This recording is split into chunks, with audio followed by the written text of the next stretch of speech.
안녕하세요. 코인 정보스쿨에 오신 여러분 환영합니다. 네, 오늘도 코인에 대한 모든 것 마구마구 풀어 헤쳐보는 시간 가져보도록 하겠습니다. 코인 한수 전문가님 모셔보겠습니다. 안녕하세요. 네, 안녕하세요. 반갑습니다, 여러분들. 코인 한수 전문가입니다. 네, 항상 이렇게 어색하게 좀 인사를 하시는 것 같은데 아직 여러분과 좀 친해지지 못하셔서 좀 어색해 하시는 것 같아요. 계속 이럴 거예요. 아, 그런가요? 아, 원래 컨셉이 그러신 거군요.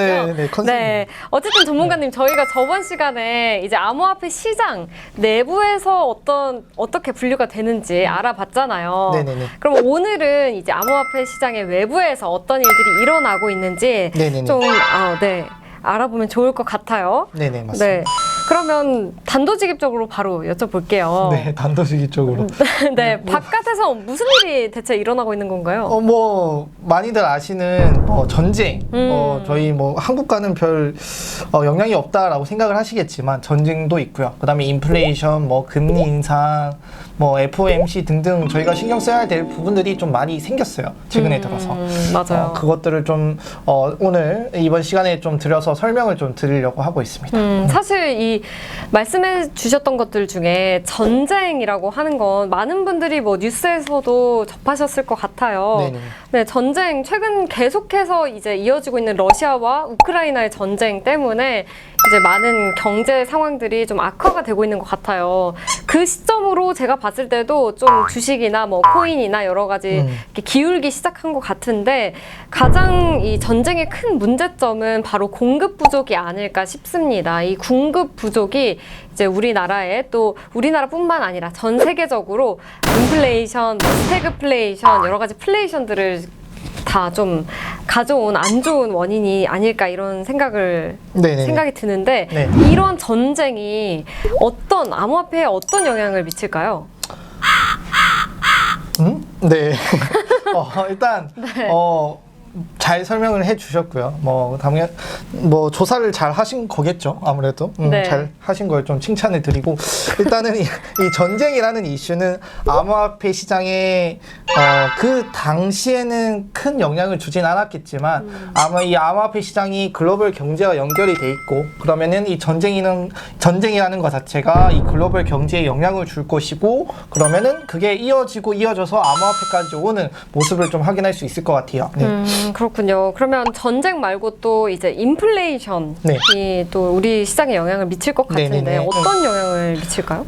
일단 인플레이션이 뭔지를 좀 확인을 하셔야겠죠. 물가 수준이 계속 올라가는 걸 인플레이션이라고 하고요. 그다음에 우리가 그러면 어느 정도가 돼야 인플레이션이냐라고 정확히 이렇게 정해진 틀은 없어요. 다만 사람들이 많이 비교하는 대상이 전월 그다음에 전년도 대비를 해서 현재 물가 수준이 어느 정도 있냐를 좀 많이 구분을 하고 있는 것 같아요. 그래서 최근에 인플레이션 관련해서 내용들이 많이 나오고 있는데 이 인플레이션이 전쟁으로부터 또 유발돼서 포인트가 많이 올라간 부분들도 있다라고 생각을 하시면 될 것 같아요. 자, 이 인플레이션에는 두 가지 종류가 있는데 수요 측면에서와 그다음 비용 측면에서 인플레이션이 있어요. 자, 수요 측면은 말 그대로 내가 이거를 가지고 싶은데 이게 몇 개가 없어. 그러면 이제 사람들은 저게 다 필요한데 저걸 못 사니까 몇몇 사람만 사게 되는 거죠. 그래서 그럼 저걸 사기 위해서 수요가 늘었으니까 이거에 대한 가격이 올라가는 모습을 또 확인할 수 있고요. 그 대표적인 예가 이제 비트코인이 될 수도 있을 것 같아요. 그리고 이제 비용 측면이 있죠. 비용 인플레이션이라고 하는데 내가 저거를 사기 위해서 근데 저것이 만들어지기 위해서는 여러 가지가 합쳐진다라고 하잖아요. 근데 저게 여러 가지 비용들이 합쳐지는데 그 비용들이 모두 증가를 했어요. 그러면은 나는 저게 꼭 필요한데 저게 비용이 높아졌기 때문에 내가 저걸 사기 위해서 비용을 높일 수밖에 없다. 그래서 인플레이션이 올라가는 상황. 이 두 가지의 측면에서 좀 접근할 수 있을 것 같습니다. 인플레이션도 수요와 비용 측면에서 네네네. 이렇게 두 가지로 측면에서 말씀을 해주셨는데 네네. 또 세 번째 최근에 FOMC 회의 결과도 있었잖아요. 네네네, 저번 그렇죠. 주였죠. 네네. 금리 인상 발표가 있었는데 네네네. 이 FOMC는 또 어떤 영향을 미치나요? 자, 일단 FOMC를 알기 전에 우리가 먼저 알아야 될 거는 이제 패드, 연방 준비 제도를 좀 알 필요가 있어요. 이제 미국 정부의 뭐 금융 정책을 담당하는 뭐 최고 의사 결정 기관이라고 생각을 하시면 됩니다. 사람들이 쉽게 줄여가지고 연준이라고 많이 하죠. 이 연준은 다른 나라의 중앙은행들과 달리 뭐 표면상의 여러 가지 연방 준비은행, 그 다음에 독립기관들이 합쳐져가지고 이 사회가 구성돼 있다라고 생각을 하시면 되고요. 연준의 가장 특징적인 핵심은 달러 지폐의 발행이다라고 생각을 하시면 돼요. 동전은 또 연준에서 취급하지 않습니다. 그래서 이 FOMC는 연 8회 정도의 정례 회의를 갖고 있고요. 그 다음에 이 FOMC는 Federal Open Market Committee라고 해서 우리가 금리 인상을 할지 말지를 결정하는 중요한 하나의 회의라고 생각을 하시면 될 것 같아요. 네. 그러면은 이제 FOMC에서 금리 인상을 어떻게 결정하느냐에 따라서 우리 네. 시장에 또 영향을 미치는 것 같은데. 네, 맞습니다. 그러면 금리 인상 자체가 우리 시장에 또 영향을 미친다는 뜻이겠네요? 네, 그렇죠. 그래서 금리 인상을 또 무시를 할 수가 없어요. 금리 인상 같은 경우는 말 그대로 저희가 뭐 대출 받았던 대출 이자나 이율을 올리는 거라고 좀 말씀을 드릴 수 있잖아요. 우리가 차를 살 때든 뭐 집을 살 때든 신용 대출을 할 때든 특정 이율이 있을 건데 그 이율이 높아지고 있는 상황이다라고 생각을 하시면 돼요. 그렇게 되면 어떻게 되냐면은 자, 우리가 집을 살 때 이율이 낮은지 안 낮은지를 구분을 하잖아요. 왜냐면 내가 이자를 갚아야 되니까 이율이 높으면 그 높이 이자를 갚아야 되고 뭐 차를 살 때든 뭐 신용 대출을 할 때든 내가 갚아야 되는 돈이 많아진다라는 거는 나한테 수입은 고정적이지만 나가야 되는 지출은 는다라고 생각을 하시면 돼요. 그렇게 되면 사람들이 기존에 없던 이 지출이 는다. 그러면 내가 기존에 어느 정도 한 10% 정도 내 수익에서 10% 정도를 투자를 했었어. 근데 이제 갚아야 될 돈이 느니까 이 투자를 안 하고 그 투자할 비용을 갚는 데 쓰겠어 라고 이어질 수가 있잖아요. 그래서 투자 심리가 위축되는데 한몫을 하는 내용이다 라고 생각을 하시면 됩니다. 아, 그렇군요.